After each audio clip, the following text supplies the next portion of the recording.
money. One of the reasons I want to speak about him is that in the media, there has been accusations and counter-accusations about the money he left in Anambra State.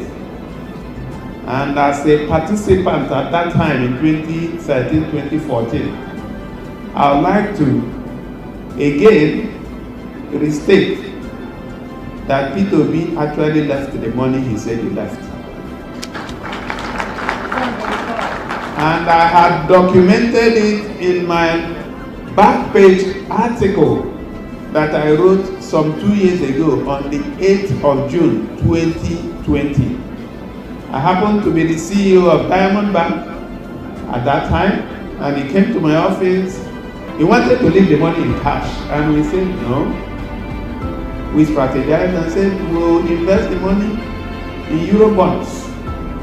I personally helped him exchange naira to dollar, about $155 million, which were invested in the tier 2 capital of some of the banks, and then in some EuroBonds. Some of them have maturities up to 2023, so some of the monies have not